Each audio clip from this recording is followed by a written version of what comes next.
Assalamualaikum warahmatullahi wabarakatuh. Kami dari kelompok 5 ingin mempresentasikan hasil diskusi kami yang beranggotakan saya Mijika Aulia Azizah. Saya Lydia Januarsi. Saya Zalfa Nurul Azrina. Saya Nabila Azahra. Saya Nindwi Rizka. Saya Widya Novianti.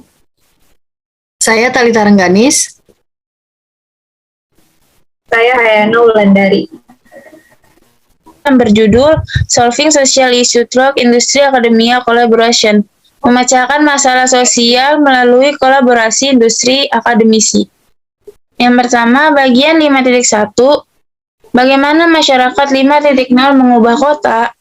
Masyarakat 5.0 adalah masyarakat berpusat pada orang yang menyelesaikan masalah ekonomi dan sosial serta memastikan terpenuhinya hidup nyaman. Hal pertama yang diubah adalah nilai, dengan mengganti, menciptakan, dan menghidupkan kembali nilai-nilai. Yang pertama, ganti nilai-nilai yang berlaku yang telah menahan kita. Yang kedua, ciptakan nilai-nilai baru untuk membebaskan kita dari kerangka kerja konvensional dengan memanfaatkan akumulasi pengetahuan. Yang ketiga, menghidupkan kembali nilai-nilai yang ditinggalkan. Masyarakat 5.0 adalah terobosan revolusioner dengan ide dan praktik yang berlaku. Di sini dipertimbangkan 3 proposisi dan solusi inovasi habitat perkotaan untuk membawa perubahan pola pikir dan menyesuaikan masyarakat dengan cara berpikir yang baru. Yang pertama, kemungkinan lansia untuk terus tinggal di rumah sendiri. Masyarakat 5.0 adalah masyarakat di mana orang dapat terus tinggal di lingkungan yang sama. Itu harus mencakup arsitektur ruang maya yang dapat membantu orang tua untuk hidup dengan ketenangan pikiran. Yang penting di sini adalah menciptakan lingkungan yang mendahului atau meminimalkan ketergantungan pada perawatan lingkungan di mana kesehatan orang tua dikelola dengan hati-hati setiap hari, sehingga dapat mengimbangi risiko cedera mendadak, serangan penyakit dan risiko lain terhadap kesehatan dan keselamatan. Penting juga untuk mengembangkan teknologi bantu untuk menciptakan lingkungan yang disesuaikan dengan gaya hidup orang tersebut. Dengan gaya demikian mendorong kehidupan yang mandiri. Selanjutnya dibacakan oleh Hayana. Yang kedua, lebih banyak pilihan di tempat Anda tinggal dan bekerja. Telekommuting dan small office atau home office atau SOHO, kemajuan sedang dibuat dalam mengembangkan teknologi dan lingkungan yang menghasilkan kebutuhan untuk bolak-balik ke kantor fisik setiap hari. Misalnya pekerjaan dapat bekerja di lingkungan kantor yang terdesentralisasi yang terhubung di dunia maya. Namun lingkungan kantor yang terdesentralisasi menyebabkan peningkatan dan energi yang kurang efisien, masalah yang dapat menghalangi kemajuan. Bab ini memperkenalkan teknologi yang mengkoordinasikan energi manajemen di berbagai tingkat, individu, gedung, distrik, area, toko raya, ke berkontribusi pada Jepang yang bebas karbon.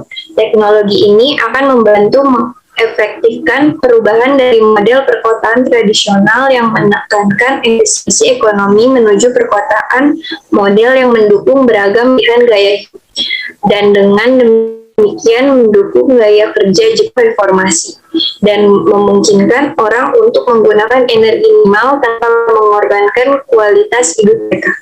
Yang ketiga, masyarakat lokal berinisiatif mengidentifikasi fitur menarik. Bab ini mengeksplorasi kebutuhan dan potensi perencanaan lokal berbasis data dan perangkat terkaitnya. Pemerintah daerah harus memikirkan mengumpulkan data lokal tentang fisik atau dunia nyata seperti data jalan, gedung, arus orang, dan lalu lintas, mengatasi tantangan teknis pembangunan infrastruktur dunia maya, bagaimana masyarakat setempat akan menggunakan arsitektur dunia maya. Jika Kota Madya Provinsi menetapkan metode untuk mengumpulkan big data tentang arus orang, lalu lintas kendaraan, dan sejenisnya, Itu berarti bahwa kita mendekati usia di mana sistem citra data digunakan untuk membuat ulang kondisi perkotaan secara real time. Namun, pengetahuan akan sia-sia jika proses ini menjadi milik segelintir ahli. Arsitektur dunia maya hanya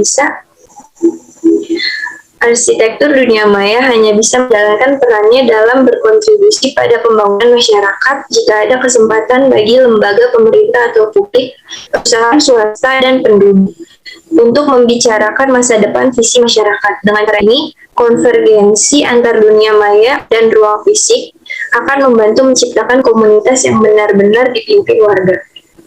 Peran Cyberscape dalam perencanaan berbasis komunitas. Cyberscape memiliki 3 peran dalam menginovasi kota dan ruang hidup. Pertama, dunia maya menawarkan setiap penghuni lingkungan kantor alternatif. Dengan melakukan itu memberi orang lebih memilih tempat mereka bekerja. Kedua, dalam memberikan kebebasan yang lebih besar kepada orang-orang untuk memilih di mana mereka tinggal dan bekerja. Dunia maya membantu untuk mengandalkan atau mengurangi inefisiensi dan konsumsi energi. Kota dan ruang hidup dapat diinovasi dengan menggunakan dunia maya untuk mendigitalkan data dari ruang fisik dunia nyata dan kemudian mengintegrasikan data kembali ke ruang fisik. Masih ada beberapa cara untuk pergi sampai kita melihat aplikasi praktis penuh dari proses ini. Dalam sekte 5.2 sampai 5.4 di bawah ini, kami akan mengeksplorasi pendekatan dan arah untuk pengembangan teknologi yang fasilitasi inovasi kota dan ruang hidup di kaitannya dengan masing-masing dari 3 proposi di atas. Selanjutnya dibacakan oleh Lydia. Bagian 5.2, membangun habitat untuk mendukung kehidupan 100 tahun. Masyarakat 5.0 dan desain habitat. Tema ini membahas bagaimana merancang habitat untuk mengatasi masalah tersebut dari populasi yang menyusut dan menguat. Pertama, kita harus mengklarifikasi hubungan antara masyarakat 5.0 dan desain habitat. Habitat manusia dibudidayakan oleh 2 kekuatan, utama, pasar dan pemerintah. Namun, kedua kekuatan ini saja tidak dapat mengolah habitat secara memadai. Jadi, kekuatan ketiga diperlukan. Masyarakat 5.0 memiliki tugas menanam ide ke dalam masyarakat. Proses kreasi bersama yang memastikan bahwa kehendak rakyat dimasukkan ke dalam desain dan pengelolaan publik produk, termasuk desain ruang publik. Faktor kedua, aksi terhadap perubahan iklim tidak bisa ditunda lagi. Ruang publik utama adalah planet bumi dan melindungi terrestrial kita rumah adalah hal yang sangat mendesak. Tata kelola aktivitas dan habitat manusia atau ruang hidup tidak bisa lagi dipercaya kepada pasar dan pemerintah saja. Warga harus berinisiatif dan mengelola habitatnya secara mandiri dan secara sistematis. Faktor ketiga adalah jaringan digital global dan big data memungkinkan kami untuk memodelkan ruang hidup dan aktivitas yang kompleks secara visual dan mengelolanya secara instan dan organik. Teknologi ini juga memungkinkan keinginan masyarakat untuk dikondensasikan secara real time. Kehidupan 100 tahun. Masalah penyusutan dan penuaan populasi. Jepang memiliki tingkat penuaan tertinggi di dunia pada tahun 2050. Hampir 40% dari populasi akan berusia 65 tahun atau lebih. Orang-orang berbicara tentang masyarakat ultra penuaan.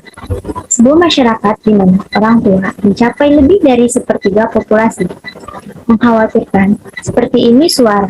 Sejauh kita menuju usia rentang hidup 100 tahun, berubah populasi hanyalah hasil alami dari rentang hidup yang lebih lama. Dan itu akan terjadi bahkan tanpa penurunan angka kelahiran. Masalah sebenarnya adalah bagaimana masyarakat dapat menanggung pertumbuhan jumlah orang di kebutuhan perawatan. Layanan berbasis asuransi perawatan jangka panjang diperluas. Tetapi, anggota keluarga merawat tanggungan dalam 2/3 kasus, dan sedikit lingkungan memiliki akses layanan di rumah sepanjang waktu. Karena anggota keluarga menjadi semakin lelah dengan beban perawatan mereka. Banyak lansia terpaksa untuk merawat orang lanjut usia lainnya. Banyak yang terpaksa melepaskan karir mereka, dan beberapa bahkan mulai menyalahgunakan tanggungan mereka. Mendukung otonomi dalam aktivitas kehidupan sehari-hari. Jenis lingkungan apa yang mengurangi resiko ketergantungan pada perawatan? Mulai dari 2013, berikut ini adalah 3 penyebab terbesar ketergantungan perawatan. Yang pertama adalah penyakit kardiovaskular atau stroke dan penyakit jantung yang menjelaskan 25% kasus. Yang kedua, penyebab terbesar kedua adalah gangguan motorik seperti patah tulang serta gangguan sendi yang menjelaskan 21% kasus. Dan penyebab ketiga terbesar adalah gangguan kognitif yang menjelaskan 16% kasus. Penyakit kardiovaskular dan gangguan kognitif adalah penyakit gaya hidup. Sementara patah tulang dan gangguan sendi adalah akibat dari degenerasi otot, osteoporosis, dan kekurangan lingkungan hidup. Dengan demikian, faktor resiko dari kondisi ini dapat diminimalkan dengan pola makan yang lebih baik, olahraga, istirahat, dan lingkungan hidup. Upaya untuk mengurangi faktor resiko ketergantungan di lingkungan hidup harus fokus pada instalasi rumah dan fasilitas yang mencegah resiko jatuh dipicu atau respons sangat panas. Strategi lain yang efektif adalah untuk memperkenalkan sistem berbasis AI yang dapat mengidentifikasi keadaan darurat seperti jatuh dan infak cerebral, dan kemudian memanggil ambulans. Sistem ini akan sangat diinginkan dalam kasus infak cerebral seperti mengobati kondisi dalam beberapa jam dapat secara signifikan mengurangi gejala sisa. Selanjutnya dibacakan oleh Widya. Pentingnya lingkungan sosial yang mendukung. Orang lanjut usia mungkin menyadari betapa pentingnya pola makan dan olahraga yang sehat, mempertahankan aktivitas kehidupan sehari-hari. Namun, jika mereka hidup sendiri, mereka mungkin berjuang untuk mempertahankan perilaku sehat. Memang sulit untuk mempertahankan regimen olahraga sendiri, dan orang-orang cenderung memiliki makanan yang lebih buruk ketika mereka hidup sendiri. Daripada mengurung diri di rumah mereka, orang tua yang hidup lajang harus menghabiskan waktu bersosialisasi di luar ruangan dan makan bersama orang lain. Karena perilaku seperti itu penting bagi mereka, bagi kesehatan mental dan fisik. Ini secara gamblang diilustrasikan oleh statistik terkenal. Dibandingkan dengan mereka yang keluar setiap hari, orang yang keluar hanya seminggu sekali adalah 4 kali lebih mungkin untuk mengalami kelainan gaya berjalan dan 3,5 kali lebih mungkin untuk mempertahankan gangguan kognitif. Jadi, dalam hal memperpanjang rentang hidup sehat, selain pola makan sehat, olahraga, dan istirahat yang cukup, lingkungan hidup yang aman, diperlukan komponen ketiga, yaitu lingkungan sosial lokal yang mendorong lansia untuk menghabiskan waktu di luar rumah, terlibat secara sosial dengan komunitas lokal. Selanjutnya, kebijakan penuaan sehat dari WHO. Organisasi Kesehatan Dunia menganjurkan kerangka kerja untuk mencegah penurunan kapasitas lansia melalui lingkungan lokal yang mendukung, seperti gambar 5.5 yang menunjukkan fokus perubahan tindakan kesehatan masyarakat tergantung pada fase penurunan terkait usia.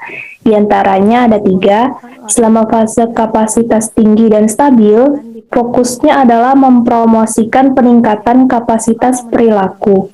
Selama fase penurunan kapasitas, fokus meluas ke membalikan atau memperlambat penurunan kapasitas dan mendukung perilaku peningkatan kapasitas. Pada akhirnya, selama fase kehilangan kapasitas yang signifikan itu, fokusnya meluas ke pengelolaan lanjutan kondisi kronis dan memastikan kehidupan selanjutnya yang bermartabat. Aksi kesehatan masyarakat selama fase terakhir ini juga berfokus pada menghilangkan hambatan partisipasi. WHO menganjurkan alat bantu seperti kursi roda, alat bantu berjalan, dan robot bantuan yang memberikan individu yang lemah kemandirian sebanyak mungkin. Bagian dari misi desain habitat adalah untuk memungkinkan individu menyeimbangkan pengasuhan anak dengan karir. Dengan demikian, desain habitat harus memperhatikan tidak hanya dengan lokal lingkungan, tetapi juga dengan desain sosial dan spasial di kota dan tingkat nasional yang akan mempromosikan pilihan dalam gaya kerja, seperti jam kerja yang lebih pendek, terlibat dalam pembagian kerja skema, bekerja dari rumah, bekerja di kantor satelit, atau tinggal dekat dengan pekerjaan mereka. Pertama, yaitu menentukan tujuannya. Layanan dukungan di kerangka kerja ini dari HU Tokyo Lab telah memutuskan untuk fokus pertama pada pengembangan lansia, layanan pemantauan dan komunikasi. Secara khusus dikembangkan kecerdasan ambien yang menganalisis citra dan data audio untuk membuat keputusan berdasarkan informasi tentang status pengguna dan memberikan informasi kognitif dan infrastruktur dukungan atau panduan komunikasi dari sudut pandang pengguna, infrastruktur, menyerupai hewan peliharaan robot. HU Tokyo Lab memulai pekerjaannya pada tahun 2016 yang memutuskan awalnya 3 tahun beroperasi berakhir pada Desember 2019 bertujuan untuk mengembangkan prototipe sistem pemantauan lansia di rumah. Objektifnya, prototipe berbasis AI sistem pemantauan lansia dikembangkan untuk mendeteksi kecelakaan atau serangan yang mengancam jiwa kondisi dan kemudian merespon dengan tepat seperti dengan memperingatkan layanan darurat. Sistem akan dipasang di rumah-rumah lansia yang tinggal sendiri, di tempat tinggal yang dibantu, dan di fasilitas perawatan. Selanjutnya dibacakan oleh Talita. Persyaratan. 1. Harus mendeteksi jatuh menggunakan data citra dan audio, dan kemudian memperingatkan keadaan darurat jasa. 2. Harus menggunakan penginderaan non-taktil untuk mendeteksi timbulnya infark cerebral atau jantung, dan kemudian memperingatkan layanan darurat. 3. Harus berbicara dengan pengguna untuk mencegah alarm palsu. 4. Selama percakapan dengan pengguna, karakteristik pengguna harus diperhatikan akun. Ini sangat penting mengingat bahwa sistem ini ditujukan untuk pengguna lanjut usia dengan memetakan suara secara spasial atau dengan menganalisis karakteristik dari suara-suara. 5. Harus mendeteksi kecelakaan atau serangan di lingkungan yang bising seperti kamar mandi dan toilet. Pengguna akan terjaga dan aktif di lingkungan ini, jadi sistem harus berfungsi bahkan dengan panggilan yang sering. 6. Sistem akan terdiri dari serangkaian kamera, mikrofon, dan speaker yang terpasang di seluruh rumah, tetapi antar muka utama yang dengannya pengguna akan berkomunikasi akan menjadi hewan peliharaan robot, idealnya seperti mainan yang suka diemong, seperti anjing, kucing, dan burung. Untuk sekarang, ini tidak bisa bergerak. Di kamar mandi, antar muka bisa berupa LCD kecil. 7. Saat mengirim peringatan, sistem harus mengirim citra dan data audio ke kontak darurat yang dituju. Menghubungkan rumah dengan kontak darurat melalui telepon video. 8. Harus mengirim peringatan darurat, mengelola lingkungan rumah, melakukan panggilan, dan mengajukan pertanyaan seperti yang diinstruksikan oleh pengguna, memiliki speaker yang dapat melakukan panggilan video phone. Bagian 5.3. Masyarakat bebas karbon, manajemen energi, dan kehidupan. Pendekatan masokis dan non-masokistik untuk penghematan energi. Penghematan energi potensial dari pengoptimalan operasi sistem lebih besar dari yang kita bayangkan. Penghematan energi dalam operasi yang dibicarakan para insinyur mengacu pada penggambaran di atas, tetapi ketika pemilik mendengar ungkapan seperti itu, apakah yang terjadi pada mereka adalah masokis bentuk penghematan energi, yaitu bertahan di lingkungan 28 derajat Celcius. Insinyur mencoba memasang ini kesenjangan dalam pemahaman, tetapi tidak masuk akal karena konsepnya sulit dipahami tanpa pengetahuan mendalam tentang bagaimana sistem beroperasi. Ini bukan masalah baru-baru ini, tetapi masalah besar penghalang yang sudah ada sejak lama. Insinyur mungkin tidak memiliki motivasi untuk menebus penghalang ini karena hanya ada sedikit prospek bisnis, namun tidak lagi dapat diterima untuk meninggalkan penghalang seperti itu. Dekarbonisasi stok bangunan yang ada. Protokol Paris efektif sejak November 2016, menunjukkan perubahan pola pikir. Para penanda tangan sepakat untuk mengalihkan pandangan mereka dari emisi yang lebih rendah ke bebas karbon atau dekarbonisasi. Setelah mendatangi Protokol Paris, Jepang berkomitmen untuk mengurangi 26% emisi gas rumah kaca dibanding dengan tingkat tahun 2013 pada tahun 2020-30. Dan sektor komersial dan perumahan seharusnya masing-masing mengurangi sekitar 40%. Sasaran ini memerlukan tindakan dari sisi pasokan seperti meluncur energi terbarukan, membuat pembangkit listrik tenaga panas lebih efisien, memulai kembali pembangkit listrik tenaga nuklir, dan tindakan sisi permintaan seperti penghematan energi menyeluruh di gedung-gedung. Bukan hanya di Jepang yang memfokuskan upaya pada sektor komersial dan residensial. Ini adalah fokus utama di antara semua negara maju.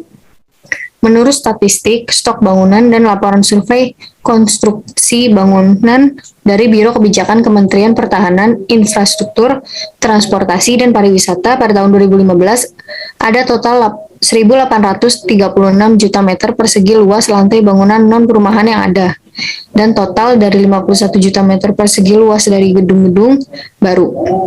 Pada tahun yang sama, ada total 5.530 juta meter persegi luas lantai bangunan tempat tinggal yang ada, total 79 juta meter persegi luas lantai bangunan baru.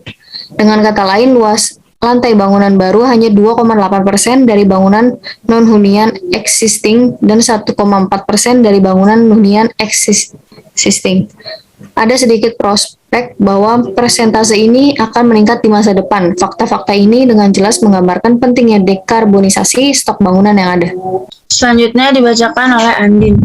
Menghubungkan manajemen energi dengan manajemen kehidupan, energi dengan kehidupan. Manajemen kehidupan ini memungkinkan kenyamanan dan produktivitas individu menjadi meningkat lebih banyak.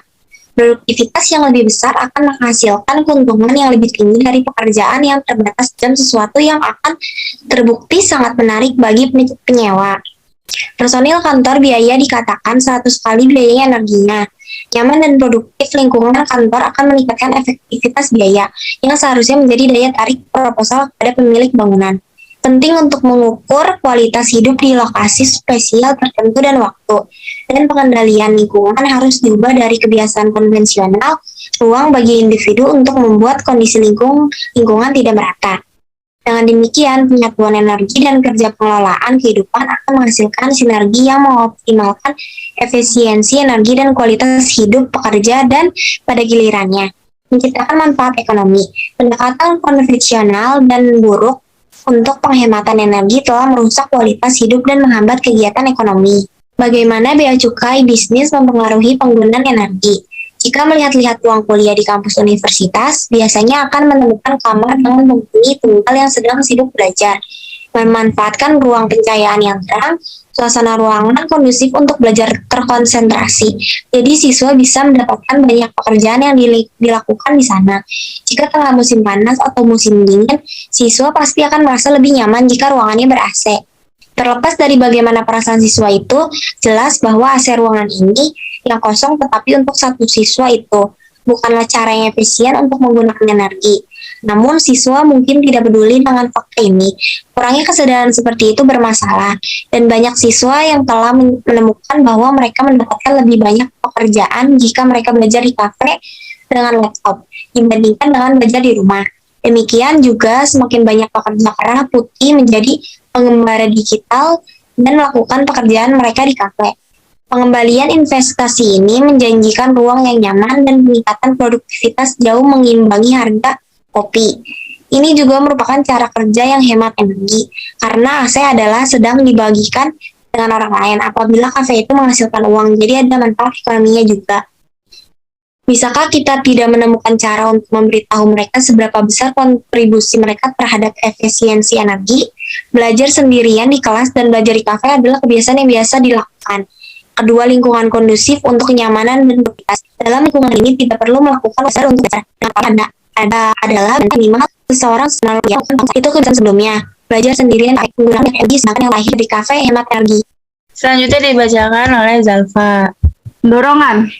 James Prochaska mengembangkan model Trans-Theoretical Perubahan Perilaku TTM terdiri dari 5 tahap perubahan perilaku dan 10 proses perubahan. 5 di antaranya empiris perilaku. Prochaska berpendapat bahwa kunci untuk berhasil mengubah perilaku adalah dengan menyerang yang benar antara positif dan negatif dari bahan perilaku dan tindakan harga diri. Beban sih dan yang terkait dengan perubahan harus diimbangi. Orang dapat didorong oleh deskriptif maupun motif. Deskriptif norma menyangkut persepsi orang dalam perilaku juga sekelompok. Di sisi normatif menyangkut persepsi tentang bagaimana orang seharusnya berperilaku baik. Anda mungkin cenderung mengikuti orang lain saat menyeberang jalan dengan warna merah, tetapi Anda tidak harus benar-benar melakukannya. Namun, dalam hal energi, jika Anda memperhatikan bahwa semua orang energi, Anda dan manajemen kehidupan di masyarakat 5.0. Solusi 5.0 agak sama dalam ide-ide kuncinya masuk resolusi masalah sosial dengan pembangunan masyarakat di mana orang bisa menjalani kehidupan yang nyaman dan perlahan dan fisik ruang. Namun, upaya sedang dilakukan untuk menyempurnakan ide-ide ini. Pernah jumlah besar data dari fisik ruang atau dunia nyata dikirim dari data tersebut. Informasi baru ada diproduksi yang kemudian kembali secara instan ke ruang fisik atau data dunia. Solusi 5.0 akan menawarkan nilai yang besar dalam hal bagaimana informasi historik, persepsi, dan perakiraan dapat digunakan secara real time. Kemampuan untuk mengamalkan dan menyiarkan pengalaman manusia yang subjektif akan membantu orang mengadopsi perilaku yang lebih menyenangkan. Apalagi kan kemungkinan pilihan kecil yang dibuat orang untuk menghasilkan nilai sosial yang cukup besar. Kemudian data objektif dapat ditampilkan yang menggambarkan peningkatan kinerja setelah yang lain dibandingkan sebelumnya. Data ini akan membantu meyakinkan beristirahat, jadi mereka akan melihat bahwa istirahat tidak identik dengan malas. Lebih banyak istirahat, waktu juga akan membantu menghemat energi, karena komputer dan penerangan akan dimatikan selama waktu istirahat. Kerja akan melihat data yang memberitahu mereka tentang seberapa banyak berkontribusi pada efisiensi energi. Siswa di kelas itu bisa menghindari dimarahi dengan melakukan studinya di kafe sebagai gantinya. Selanjutnya dibacakan oleh Nabila. Penciptaan bersama lokal dan perencanaan kota berbasis data. Mengapa perencanaan kota berbasis data? Data survei digunakan untuk memandu dan mengevaluasi perencanaan. Perencanaan kota setelah ekonomi tinggi, periode pertumbuhan. Munculnya pendekatan ini didukung oleh teknologi komputer. Stasiun kerja teknik memungkinkan untuk menjalankan simulasi transportasi yang dapat dengan mudah dihubungkan oleh para insinyur. Hubungan antara peningkatan teknologi komputer dan perencanaan kota Jepang telah melihat munculnya survei orang penyelidik. Berkat komunikasi seluler, data orang penyelidik semakin tersedia secara langsung untuk perencanaan kota. Memang, kita sudah dekat dengan zaman perencanaan berbasis data. Perencanaan kota kalah dalam gugatan. Pada bulan Juni 1989, sebuah organisasi lingkungan bernama Sierra Club Legal Defense Dana menggugat Komisi Transportasi Metropolitan atau MTC San Francisco. MTC telah mengembangkan model pada tahun 1977 sampai 1978, tetapi gagal untuk menghitung nilai keseimbangan yang tepat antara submodel karena keterbatasan perangkat lunak komputer pada saat itu. MTC berpendapat bahwa pembangunan jalan raya dapat mengurangi kemacetan dan memperbaiki lingkungan. Argumen ini didasarkan pada rantai sebab akibat berikut: konstruksi jalan raya, kapasitas jalan raya meningkat, peningkatan kecepatan jalan raya, mengurangi emisi. Klub Sierra menjawab bahwa model MTC gagal untuk menjelaskan perjalanan yang diinduksi secara memadai yang dihasilkan dari kemacetan yang berkurang. Transportasi dan perencanaan kota sering menjadi subjek litigasi. Alasannya adalah bahwa rencana kota membatasi hak penggunaan lahan masyarakat yang diabadikan secara konstitusional dan mempengaruhi kehidupan mereka dalam jangka waktu yang lama atas nama kepentingan umum. Sejauh perencanaan kota adalah tindakan publik, para perencana harus akuntabel kepada publik, tentu saja demi kepentingan privasi data. Para perencana tidak boleh menggunakan data pribadi secara sembarangan. Namun ketika publik tidak melihat data, mereka mungkin akhirnya menerima rencana bersama tanpa rencana itu mengalami perbaikan, dan sebagai akibatnya kebebasan publik dapat berakhir dibatasi secara signifikan. Oleh karena itu, perencanaan kota harus didorong oleh data sehingga publik dapat memahami kelompok mana yang mungkin merasa tidak nyaman, apa mereka mungkin tidak nyaman, dan bagaimana. Sekian presentasi dari kelompok kami, kurang lebihnya kami mohon maaf. Wassalamualaikum warahmatullahi wabarakatuh.